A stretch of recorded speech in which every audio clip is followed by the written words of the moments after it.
All right, welcome back to the channel. First time visitors, thank you for checking it out. We do have a special treat today. I was given this saw to work on, and they described it, and I quote, "It's rare." So I'm actually really excited. Let's bust this case open and check out this rare saw.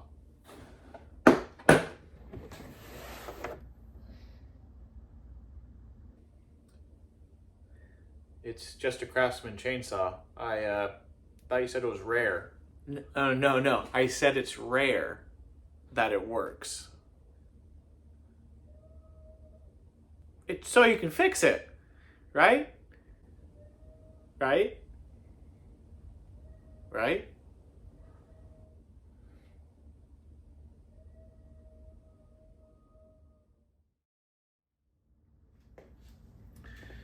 All right, so I have this little Craftsman here. I actually sold it to my wife's uncle a few years ago, and there was something that I knew what was up with it. One of the screws wasn't threading in all that well for the carburetor mount.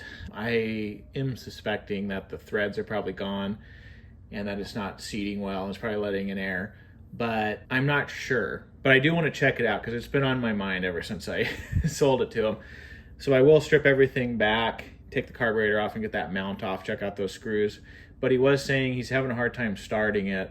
And in particular, I think that it's flooding when he's trying to start it. So what I want to do is, obviously we're going to take a look at that mount, and then we're going to do some runs on it and see if we can figure out what's going on with the starting sequence and make sure that one, we can get this thing running, but then two, that we can get it nice and warm. It has a nice solid idle, and it's going to be easy to start. So, and then especially start when it's cold. So figure out what the startup sequence is that best works for this saw to let him know, because I think he's having some trouble with it flooding, as in a lot of fuel getting into that engine, and it's just fouling up the plug and everything. And especially with two strokes, you'll get a lot of gas in the crankcase way at the bottom, which messes with a lot of stuff too. So what I'm going to do is I will start tearing this thing apart, get that carburetor off, and we're going to check out those screws that hold that carburetor mount on. And I'm just going to use this little tool.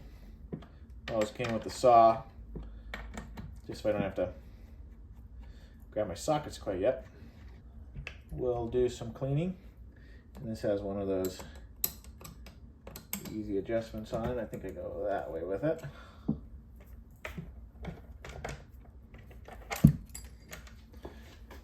Okay. Turn on this table. All right, let's get this cover off. Look at this primer bolt too. Feels pretty good. I took some fuel out of it, but it still feels like fuel's in the lines there. I actually bought it not too far from my house. Kind of an older couple said they couldn't get it to run, and it was that mount after back here, this black one right there. It wasn't tightened properly, but which is weird because I obviously they weren't screwing around with it. And I don't think I got the bottom one in very well. I was still kind of figuring out the do's and don'ts of wrenching. And now what I would like to do, and I think what is going to be the case, is that we're going to have to take the cylinder head off and probably repair those threads. But I don't want to jump too far ahead. First we got to get this off. Yeah, I remember this handle being kind of a pain in the butt. All sorts of things. So the throttle cable, if you guys can see it, it runs through the bottom of this filter housing. So I think it just kind of shimmied it out. Yeah, that wasn't too bad. So we're gonna keep that. Yeah, look at gas line's already breaking on it. I probably should have replaced the fuel line. It looks like I replaced one, but I didn't do the return. Yeah, look at that. Yeah, I remember this being difficult to get to. So there are two screws one on the top, one on the bottom. You probably can't really see it too well. Yeah, so the cylinder head's going to be held in by those. Let's start kind of taking some stuff off of this. See, always. Okay. Yep. Keep it simple. See if we can crack those loose. Get a nice clear view of everything. So let's see here. Certainly seems that way. Yep. Something I probably should do. So it's not going to come off with this exhaust on here. Shows our bolts. It's going to be one up. They're not on there that tight, which is nice.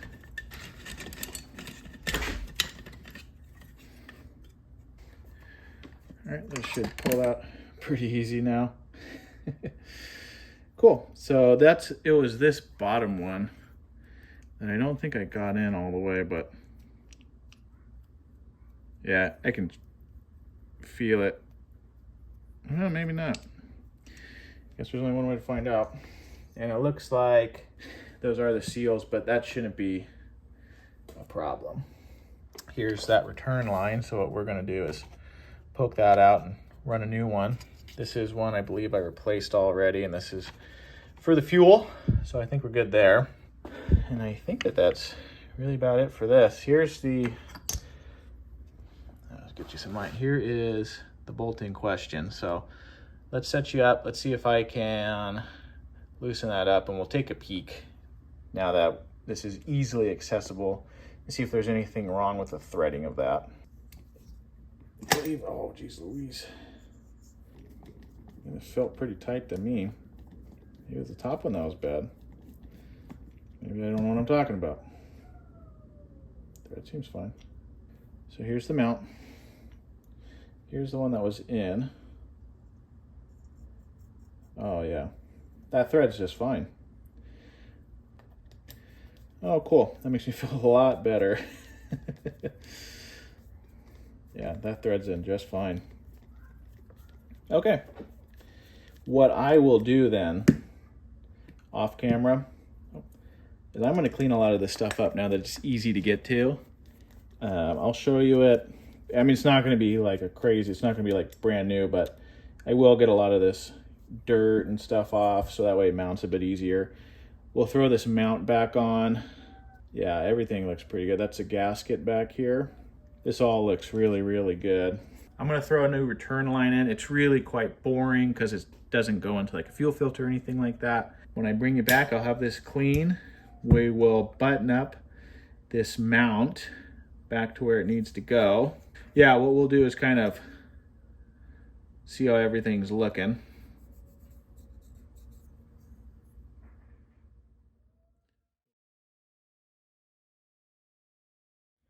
Well, I did a little more investigating, and it looks like there's definitely some scoring on this piston here.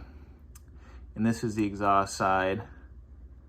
I don't know if that's carbon buildup or not, but it doesn't look too happy. And on the exhaust side of this cylinder, you can see some scoring there too. So something kind of chewed that up, and that's obviously gonna affect compression. I don't think it's, there's my thoughts on it. I don't think it's worth replacing, because you could probably get a saw for the price it would cost for a piston and cylinder for this. What I will do, we will kind of continue ahead. I'll keep this in mind. I'll even see if I can kind of get some, maybe that's just carbon on there that we can kind of get off, and I'll get the carbon off the rest of the head. And we'll kind of keep that in mind. That possibly could be some of the issues he's having. Looking at it, I don't really see a lot of anything else that might be going on, but yeah, we'll kind of keep that in mind. Again, it's a seldom used saw. I don't think it's going to be that big of a deal as long as it runs, but that will be something to kind of keep in mind with this. Again, what you gonna do, right? All right.